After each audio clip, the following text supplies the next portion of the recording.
let's get to the Minnesota Wild here, Hoppy. Tough weekend. Where do you want to start? It's been a tough stretch, that's for sure.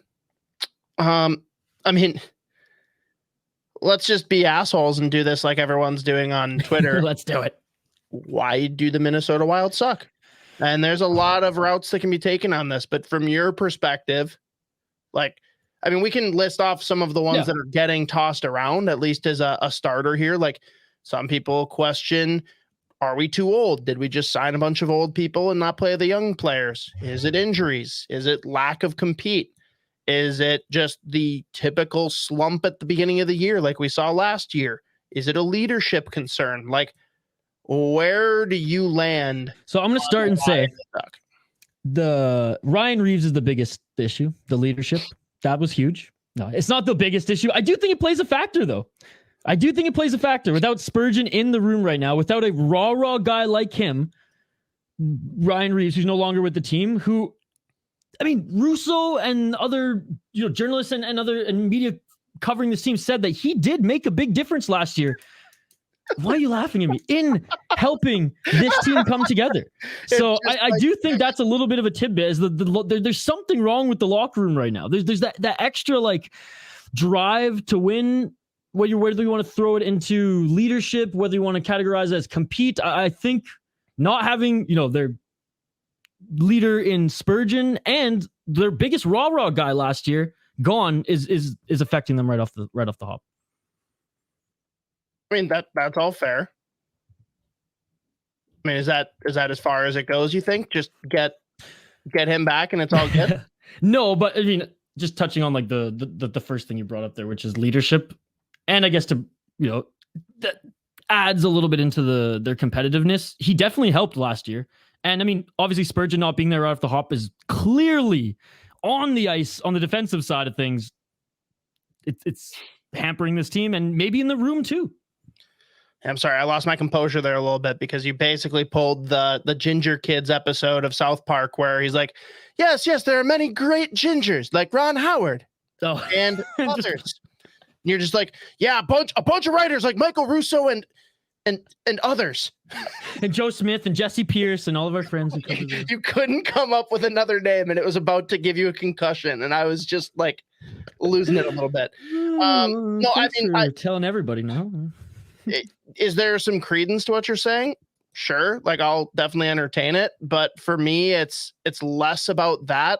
It's more because you can't look at either of these as being the only issue. No. I think you kind of pair the injuries and people like that's a real concern, right? Yeah. You're missing your captain and one of your top defensemen. You're missing Matt Boldy, who is your second best offensive threat. And there isn't much we're able to do to supplement with all of the depth we've built because we have no cap space, which is insane. Finally, and again, no one cheers for injuries. I think some of the sickos that listen might, but no one is like happy that Goligoski is injured. But being that he got injured, it is quite the great silver lining that we finally were able to call people up. Sammy Walker most recently, and then actually just now, looking forward to Tuesday, we have Vinny Lettieri coming up and making his first appearance with the Minnesota Wild. I'm sure Lou Nanny won't have anything to say about that, that old lunatic.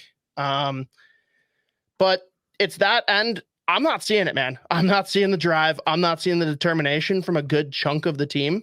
Like, they're really, I don't know if it's that it's just a slow start to the year, if it's maybe that's a thing, but last year it felt like it was more like defense and goaltending. The offense was at least buzzing and feeling okay. Like, they were at least showing you things that made you feel good.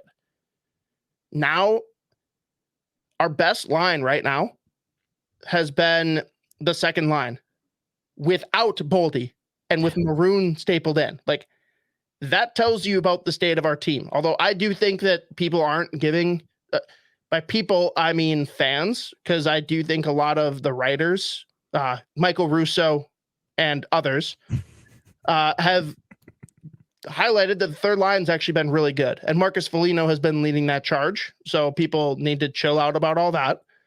But the first line has not impressed. They have been a dumpster fire changes need to be made.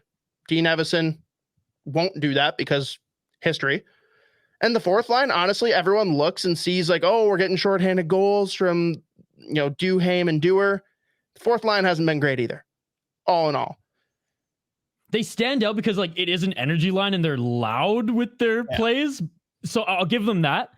At least they're bringing the compete, I think. Whether it's working or not, I feel like the fourth line is competing every night. Whereas you said at the first line, Zuccarello and Kaprizov, they're going to work some magic every game. And before we started recording, we're making fun of Babcock, giving some Babcock impressions here, but I got to see more of a 60 minutes from these guys. And I hate to throw the generic hockey terms, but that first line needs to put in a fucking 60-minute effort because it's so up and down. And not even like they take one of them either. Yeah, well, it's all three. And it's not like they take one period off. It's like you can see the waves. It's like, oh, that's a great shift. And then it's like, where'd they go for? Oh, and there they are. Oh, where'd they go? And that's what's frustrating. Like if you'd have one good period and then one period off, then one period again, like, okay, you can still say as a whole, they played well, but it's like inconsistent shift by shift. And that's what's so frustrating.